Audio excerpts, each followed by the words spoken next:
Hello दोस्तों, स्वागत है आप सभी का एग्जाम बी में। सो गाइज, आज के करंट अफेयर मैं आप सभी के लिए लेके आ चुका हूं। आज क्या है, 6 जून है और 6 जून के जो करंट अफेयर उनको हम एमसीक्यूज की फॉर्म में पढ़ने वाले, जैसे कि हम लोग डेली पढ़ते हैं। ठीक है, डेली आप लोग देखते होंगे करंट अफेयर मेरा। ओके, तो डेली की करंट अफेयर आपको जरूर देखनी चाहिए, क्योंकि मैं शॉर्ट इसलिए बनाता हूँ। देखो, 1 घंटे 1.5 घंटे की बनाने से कोई फायदा नहीं है। अगर आप डेली 1-1.5 घंटा करंट अफेयर में दे रहे हो, उसका मतलब है कि आपका 1-1.5 घंटा गया। करंट अफेयर इतनी बड़ी चीज नहीं है।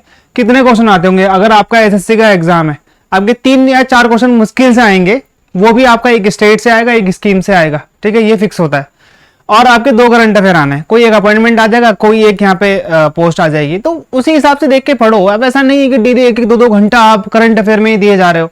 तो अगर हाँ साथ में स्टैटिक पढ़ रहे हो तो फिर अलग बात है कि भाई हाँ आपका करंट अफेयर ना स्टैटिक कंप्लीट हो जा रहा है, वो एक अच्छी बात है आपकी। अदरवाइज सिर्फ अगर आप करंट अफेयर के लिए ही डेली 1-2 घंटा दे रहे हो, मेरे हिसाब से, हाँ आप किसी और के हिसाब से वो अच्छा हो सकता है, उसमें कोई दिक्कत नहीं है। जिसकी जो थिंकिंग है वो बिल्कुल सही है।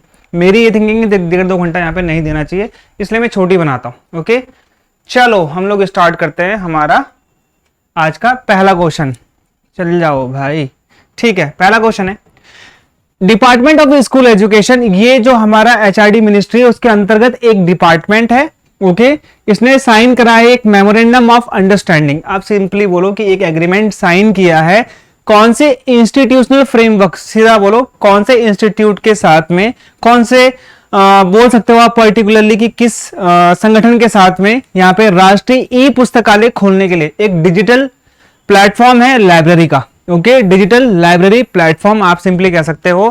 क्वेश्चन का कहने का मतलब ये है कि भाई जो यहाँ पे स्कूल एजुकेशन डिपार्टमेंट है भारत का, उसने एक एमओयू साइन करा है इनमें से किस कंपनी के साथ में, किस इंस्टीट्यूशन के साथ में, ताकि वो डिजिटल प्लेटफॉर्म लाइब्रेरी के लिए इस्टेब्लिश कर पाए।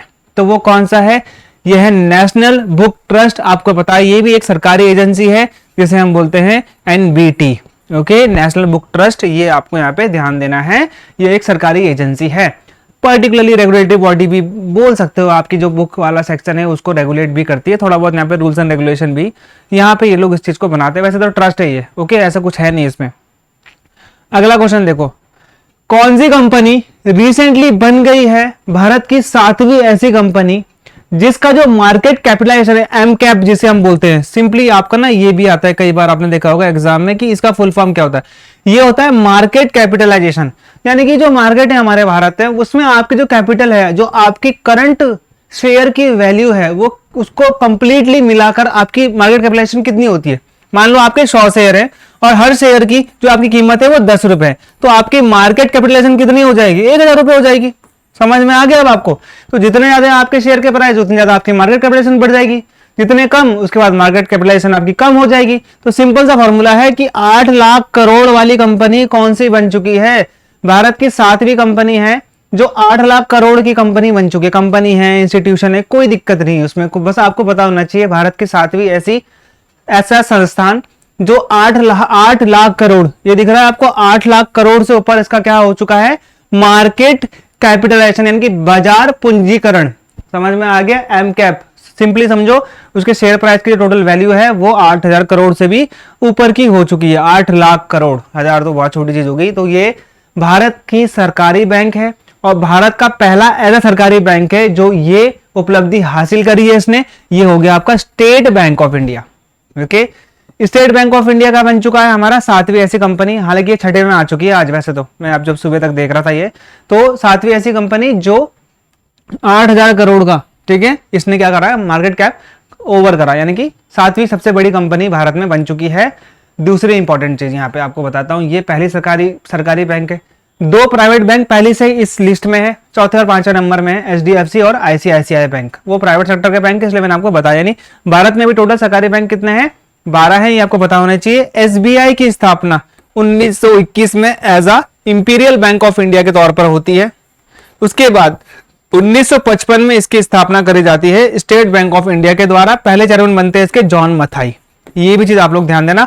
1921 में 3 बैंकों का विलय हो जाता है, यानी कि मर्ज हो जाता है। कौन कौन से हैं? Bank of Bombay, bank of Madras and तीसरा क्या होगा? बैंक ऑफ मद्रास हो गया, बैंक ऑफ बॉम्बे हो गया, और बैंक ऑफ बॉम्बे है ना, बंगाल हो गया, ठीक है, मद्रास हो गया, एंड बॉम्बे, तो मुंबई भी बोल सकते हो आप। इन तीनों बैंकों को, अंग्रेजों के बैंक थे, इन्होंने मर्ज करा 1921 में, बनाया imperial bank of India IBI. उसके बाद ये 1955 में बनता है स्टेट बैंक ऑफ इंडिया, यानी कि इसका विलय नेशनलाइजेशन हो जाता है। ओके, समझ में आ गई इतनी चीजें आपको। टीसीएस का फुल फॉर्म क्या है? Tata consultancy service. इसका इतना मार्केट कैप है कि पाकिस्तान की इतनी जीडीपी नहीं है। ओके, ये है पूरी की पूरी लिस्ट भारत की टॉप कंपनीज की, उनके मार्केट कैप के हिसाब से, एम कैप के हिसाब से। ठीक है, तो ये हो गया आपका रिलायंस, दूसरे नंबर पे TCS, HDFC, Bharti Airtel, ICICI, State Bank of India देखो छठे नंबर पे आ चुका है ना, पहले 7वें में था, अब आज और ऊपर आ चुका है।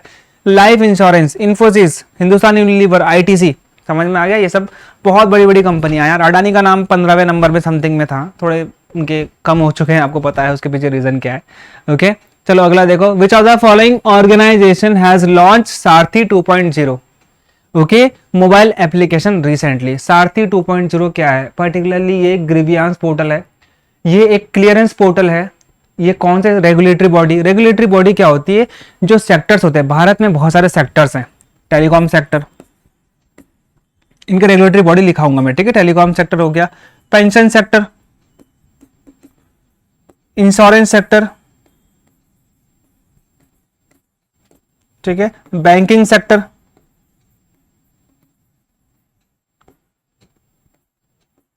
कैपिटल मार्केट यानी कि स्टॉक मार्केट। ओके, अब देखो यहां पे टेलीकॉम सेक्टर का कौन है? Telecom regulatory authority of India, TRAI बोलते हैं। पेंशन का PFRDA, pension fund regulatory development authority. Insurance का IRDAI, insurance regulatory development authority of India. Banking का है reserve bank of India. Stock market का है SEBI, stock exchange board of India. Okay, securities exchange भी बोल सकते हो। NABARD is a supervisory body, कई कई जगह पे सुपरवाइजरी, कई जगह रेगुलेटरी बॉडी भी होता है। रूरल फाइनेंसिंग के लिए, रूरल फाइनेंसिंग, एग्रीकल्चर से मत जोड़ देना, एग्रीकल्चर एंड रूरल फाइनेंसिंग बोल सकते हो आप इसको, रूरल फाइनेंसिंग। ओके, ये चीजें यहां पर। और वैसे इसका उत्तर सारथी 2.0 का क्या है? सेबी। सेबी की स्थापना 1988 में हो जाती है।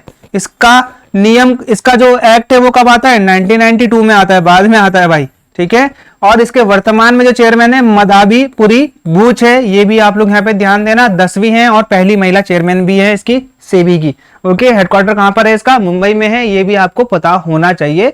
स्टॉक मार्केट का ये रेगुलेटरी बॉडी है। ओके, तो सारथी 2.0 मोबाइल ऐप किसने लॉन्च किया है? सेबी ने इसको लॉन्च किया है। ओके, ये आपके लिए इंपॉर्टेंट है।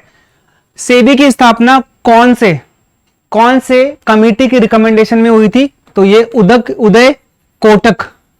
उदय कोटक कमेटी की रिकमेंडेशन में सेबी की स्थापना हुई है। आरबीआई की स्थापना बहुत इंपॉर्टेंट है, हिल्टन यंग कमीशन की स्थापना पे, हिल्टन यंग कमीशन की रिकमेंडेशन पे हुआ है कि आरबीआई की स्टैब्लिशमेंट।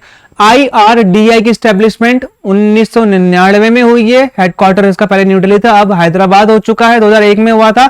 और कौन है इसके वर्तमान में चेयरमैन? अगर आपसे पूछे तो देबाशीष पांडा भाई, क्या है? आईएएस है देबाशीष पांडा, ये भी एग्जाम में आपसे पूछ सकता है। अगला है गोल्डमैन सैक एक तरीके से आप बोल सकते हो ब्रोकरेज कंपनी है, विदेश की, यहाँ की नहीं है।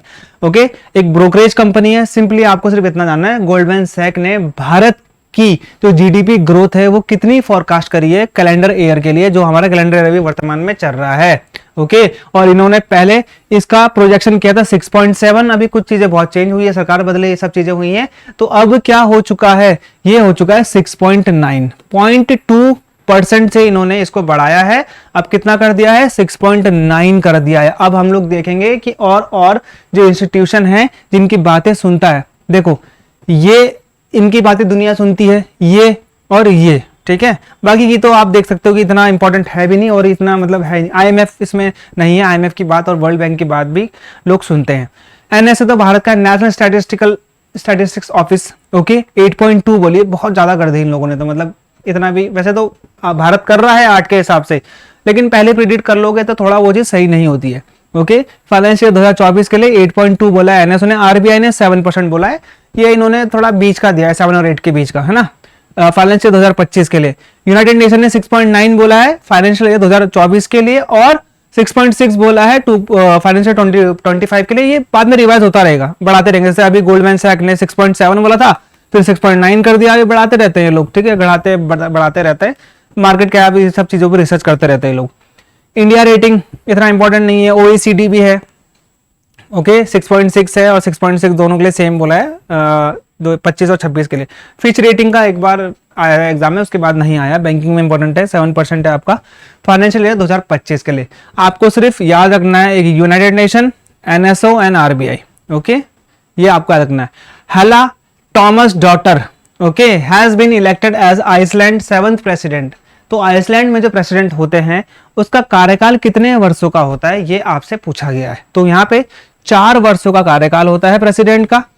सिंपल अगर आपसे पूछ लिया जाए एग्जाम में, ठीक है, तो USA में भी जो प्रेसिडेंट होते हैं उसका कार्यकाल 4 साल का होता है। भारत में जो प्रेसिडेंट होते हैं, नेपाल में जो प्रेसिडेंट होते हैं, बांग्लादेश में जो प्रेसिडेंट होते हैं जहां पे डेमोक्रेसी है, पाकिस्तान में होते हैं, वहां पे सब में 5 साल है। 6 साल कहाँ का है, एग्जाम में आता है। तो 6 साल आपको कहाँ का मिलेगा, रशिया। पुतिन बने हुए 2030 तक, 2024 में इलेक्शन हुए, 2030 तक यही रहेंगे, ओके 3 साल तो ज्यादातर कहीं का भी नहीं है। 6 साल है यहाँ पे कहाँ का, रशिया का। ये एग्जाम में बहुत आता है और मैंने USA का भी काफी देखा है, प्रेसिडेंट का टर्म और यहाँ पे रशिया का टर्म एग्जाम में आता रहता है। तो ये हेला टॉमस डॉटर ये इतना इंपॉर्टेंट नहीं है, लेकिन आपको बाकी चीजें भी जो मैंने आपको बताई वो भी आपके लिए इंपॉर्टेंट है। अभी मैं आपको जो मैप दिखाऊंगा वो आपको याद रखना है। और रिसेंट में कुछ जब मैं पढ़ा रहा था करंट अफेयर, उसमें मैंने आप लोगों को बताया था, तो मैक्सिको की प्रेसिडेंट बनी है पहली महिला है, इसलिए इंपॉर्टेंट है प्रेसिडेंट, ओके। तो ये क्या है, क्लाउडिया शेनबॉम, ओके। लिथुआनिया की इंपॉर्टेंट नहीं है, चार्ड का इंपॉर्टेंट नहीं है, ताइवान का है ली शिंगते, ओके ये इंपॉर्टेंट है ताइवान का, क्योंकि ये इशू चल रहा है चाइना के साथ में। सिंगापुर का लॉरेंस वोंग, भारत का पड़ोसी देश तो वैसे नहीं बोलेंगे, लेकिन हाँ साउथ में है, साउथ ईस्ट एशिया में है, तो मे भी आ सकता है, ओके अदरवाइज तो चांसेस नहीं है।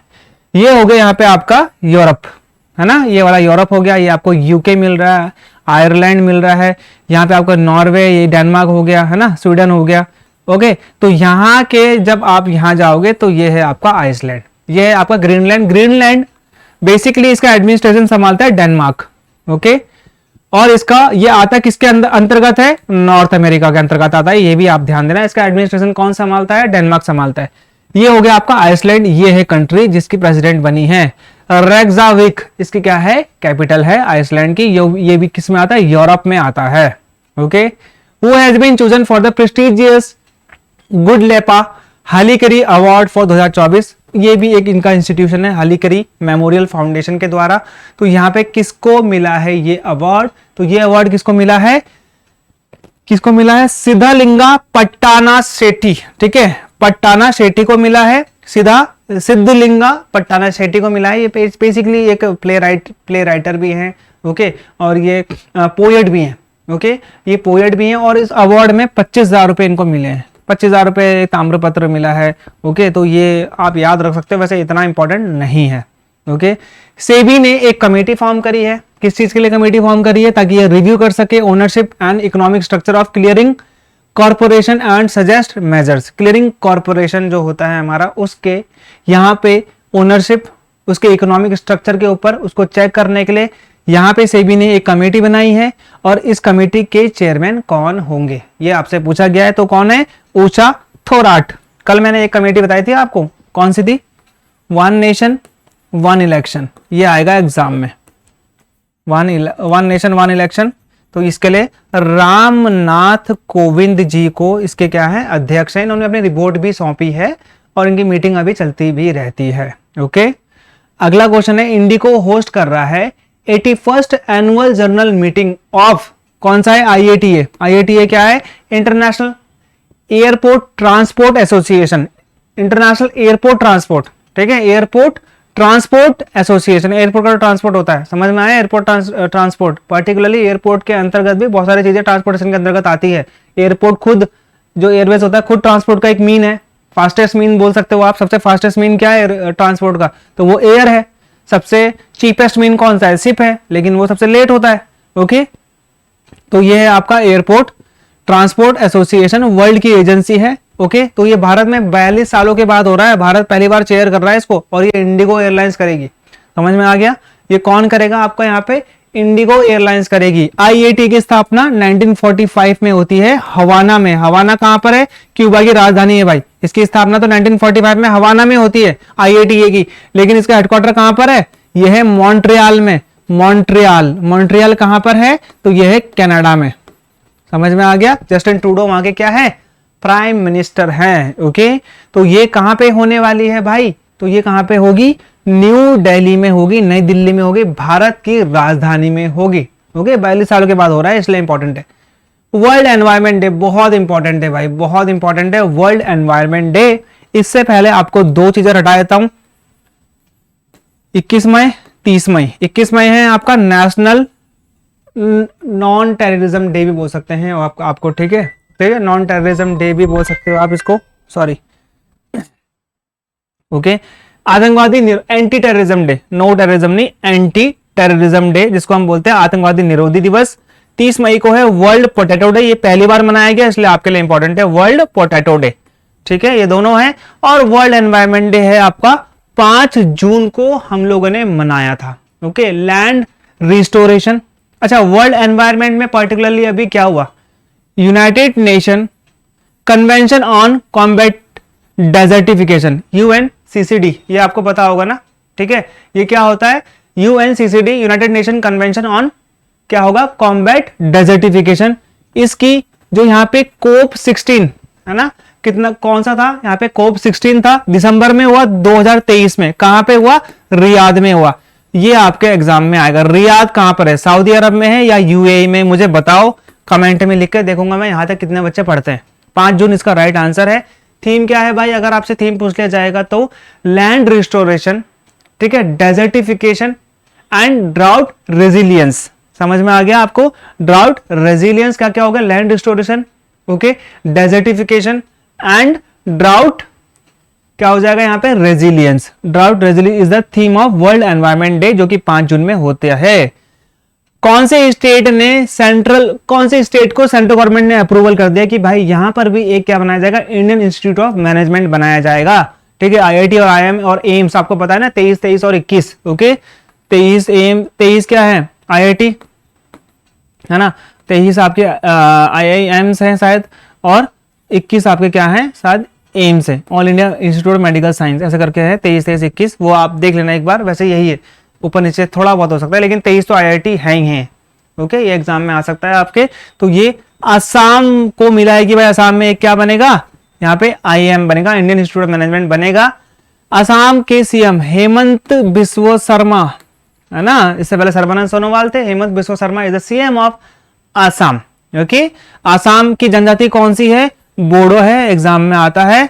ओके, ये भी आपने देखा होगा कई बार। ओके, चलो, और लास्ट में आप सभी के लिए इंपॉर्टेंट सूचना है, एग्जाम बी के द्वारा आप सभी के लिए 1000 रुपए से भी मात्र कम में, ओके, अब ये नहीं है कि बहुत कम है, 1 रुपए कम है, सब्जेक्ट की वीडियोस मिल जाएंगी आपको, रिकॉर्डेड वीडियोस मिलेंगे। एसएससी के लिए, किसी भी एग्जाम के लिए इंपॉर्टेंट है, सारे एग्जाम की पीडीएफ मिलेगा। यही अगर आप लेने जाओगे तो यही 1000 रुपए से ऊपर का मिल जाएगा, सिर्फ एग्जाम्स की पीडीएफ, सारे एग्जाम की original papers. Okay, short and crisp note, Telegram group, directly मुझसे भी बात कर सकते हो अगर करना चाहते हो तो। ओके, मेरी आईडी है Vikram sir GK. Okay, there is no space in this word. Okay, कोई भी कंफ्यूजन होगी, अगर बहुत ज़्यादा कंफ्यूजन है पर्सनली तो मैं नहीं कर पाऊंगा, अदरवाइज एग्जाम से रिलेटेड है तो मुझे आप कर सकते हो पिंग। मैं कोशिश करूँगा जल्दी जवाब देने की, लेकिन जल्दी जवाब कई बार नहीं दे पाता हूँ because of less time. Okay, so हम मिलते हैं हमारे करंट अफेयर में, ठीक है। तब तक के लिए bye bye, good bye and Jai Hind.